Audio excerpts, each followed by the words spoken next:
5 reasons why kids have tantrums. Number 1, it's a developmental milestone. Nearly all children are going to experience tantrums at some point in their life. Usually at the 2 to 4-year-old range is when they're at their peak, but they can happen much later in life. The purpose of this milestone is for kids to learn, I can feel really intense things and I can get through it and be okay on the other side. Additionally, learning that I can experience those intense things and my parents are still going to be there for me when it's over. Number 2, brain development. Our brains don't finish developing until around 25 years old, so a 5-year-old still has 20 years before their brain is fully formed.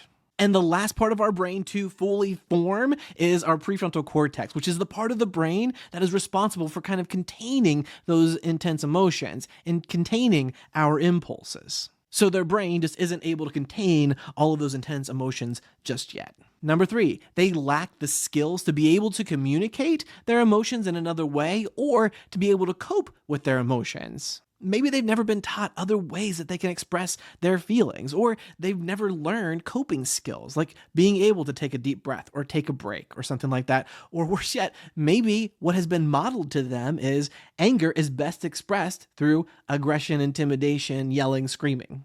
Number 4, they feel powerless and or oppressed within the relationship.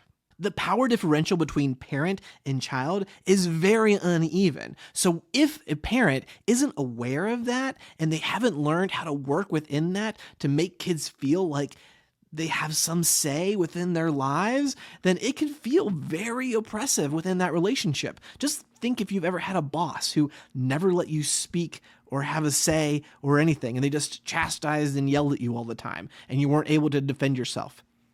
Think about that for children. And lastly, number 5, they feel helpless, like their words aren't going to be heard. This one is kind of related to the last one, but potentially children have learned that whenever they do try to communicate their side or to try and ask for some compromise within the relationship, that they are either going to be unheard, dismissed, or they're going to be mocked or even yelled at for expressing those things as a form of disrespect.